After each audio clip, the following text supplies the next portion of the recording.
নমস্কার বন্ধুরা, আমার হোম কুকিংয়ে আপনাদের সবাইকে স্বাগত। আজকে আমি চলে এসেছি আবার একটি নতুন রেসিপি নিয়ে।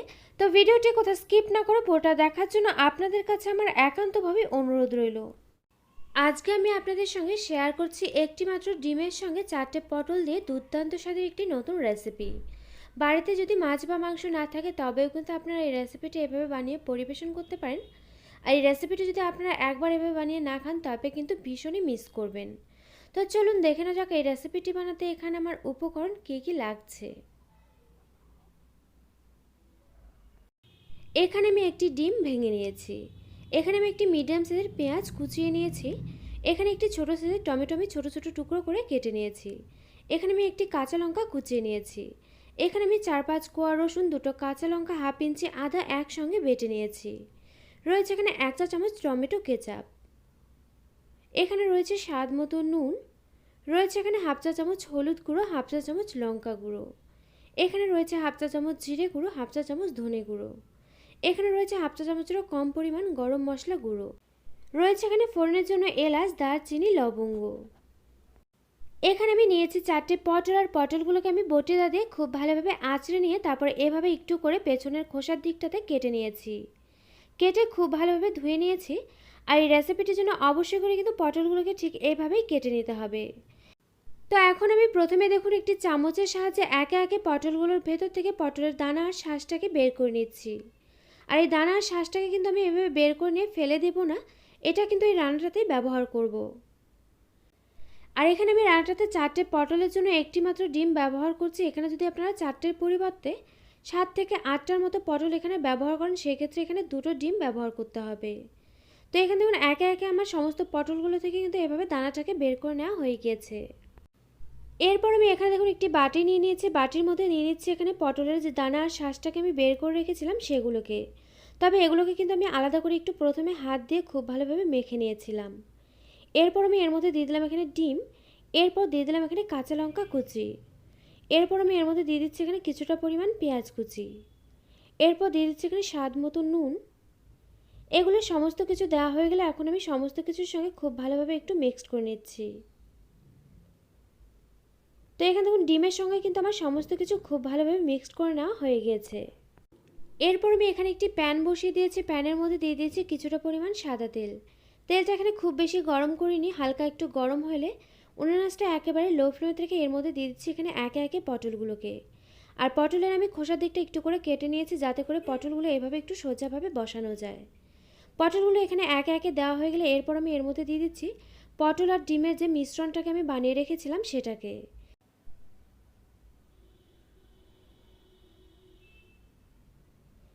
তো এখানে দেখুন আমার একে একে কিন্তু সমস্ত পটলগুলোর মধ্যে ডিমের মিশ্রণটাকে এভাবে দিয়ে দেওয়া হয়ে গিয়েছে।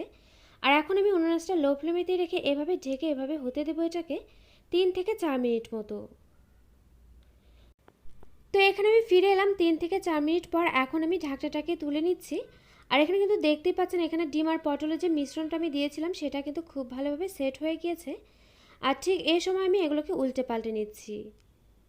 উল্টে পাল্টে নেওয়ার পর কিন্তু আর ঢেকে রাখার কোনো প্রয়োজন নেই, যেহেতু এখানে ডিমটা খুব ভালোভাবে সেট হয়ে গিয়েছে। এখন আমি অপর পাশটাকেও ভেজে নিচ্ছি, তবে অপর পাশটা ভাজার সময় উনুন আঁচটা আমি মিডিয়াম ফ্লেমেতে করে দিয়েছি।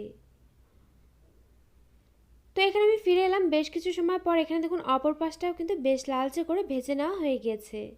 এখন আমি এগুলোকে একে একে তেল থেকে তুলে রাখছি।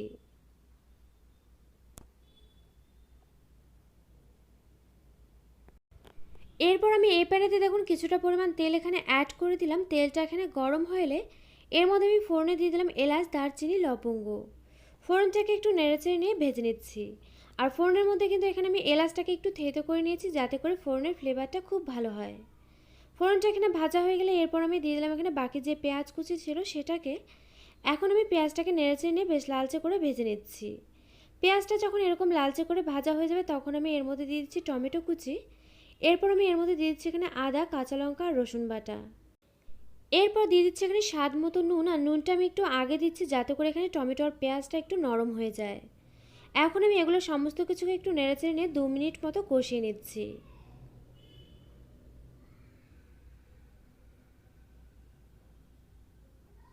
তো এখানে আমি ফিরে এলাম 2 মিনিট পর। এরপর আমি এর মধ্যে অ্যাড করে দিলাম হলুদ গুঁড়ো, লঙ্কা গুঁড়ো। এরপর আমি এর মধ্যে দিয়ে দিচ্ছি জিরে গুঁড়ো, ধনে গুঁড়ো। এগুলো সমস্ত কিছু দেওয়া হয়ে গেলে এখন আমি নেড়েচেড়ে নিয়ে এগুলোকে একটু খুব ভালোভাবে মিশিয়ে নিচ্ছি। এভাবে নেড়েচেড়ে মিশিয়ে নেওয়া হয়ে গেলে এরপর আমি এখানে কিছুটা পরিমাণ জল অ্যাড করে দিচ্ছি। জল দিয়ে এখন আমি মশলাটাকে খুব ভালোভাবে একটু নেড়েচেড়ে নিয়ে কষিয়ে নিচ্ছি। তো এখানে আমি ফিরে এলাম বেশ কিছু সময় পর। এখানে দেখুন মশলাটা খুব ভালোভাবে কষানো হয়ে গেছে, মশলা থেকে তেল ছাড়তেও শুরু করেছে। এরপর আমি এর মধ্যে অ্যাড করে দিলাম টমেটো কেচাপ। এখন আমি এগুলোকে আবারও 1 মিনিট মতো একটু নেড়েচেড়ে নিচ্ছি। আর এই রান্নাটাতে কিন্তু টমেটো কেচাপটা ব্যবহার করাতে রান্নার কিন্তু দারুণ নতুন একটা টেস্ট এবং ফ্লেভার আপনারা পাবেন, যেটা কিন্তু না খেলে আপনারা বুঝতেই পারবেন না যে এটা খেতে কতটা টেস্টি হয়। তো এখানে আমার 1 মিনিট মতো নেড়েচেড়ে নেওয়া হয়ে গেছে। এরপর আমি এখানে অ্যাড করে দিলাম এখানে ছোট বাটি মেপে 1.5 বাটি জল। জলের পরিমাণটা কিন্তু এখানে আমি অতিরিক্ত ব্যবহার করিনি, রান্নাটা কিন্তু অতিরিক্ত ঝোলঝোল হবে না, একটু ঘনই কিন্তু গ্রেভিটা থাকবে। জল দিয়ে একটু খুব ভালোভাবে নেড়েচেড়ে নিয়ে ঝোলটাকে একটু ফুটিয়ে নিলাম। ঝোলটা যখন ঠিক এভাবে ফুটে উঠবে তখন আমি এর মধ্যে দিয়ে দিলাম গরম মশলা গুঁড়ো। গরম মশলা গুঁড়ো দিয়ে এখন আমি ঝোলের সঙ্গে আবার একটু খুব ভালোভাবে নেড়েচেড়ে নিয়ে মিশিয়ে নিলাম। এরপর আমি এখানে একে একে দিয়ে দিচ্ছি ভেজে রাখা পটলগুলোকে। তো এখানে সমস্ত পটলগুলো দিয়ে দেওয়া হয়ে গেলে এরপর আমি পটলগুলোকে এভাবে একটু নেড়েচেড়ে নিয়ে ঝোলের সঙ্গে খুব ভালোভাবে মিশিয়ে নিচ্ছি।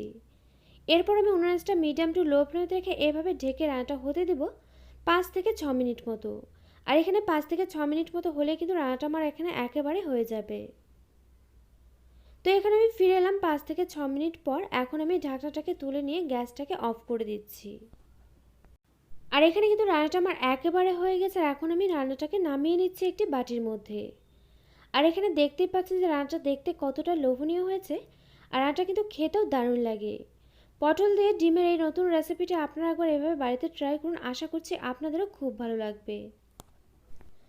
তো আমার এই রেসিপিটি আপনাদের কাছে কেমন লাগলো অবশ্যই একটি লাইক দিয়ে কমেন্ট করে জানাতে কিন্তু ভুলবেন না, কারণ আপনাদের একটি লাইক, একটি কমেন্ট কিন্তু আমাকে এরকম নতুন নতুন ভিডিও বানাতে আরও অনেক বেশি উৎসাহিত করবে।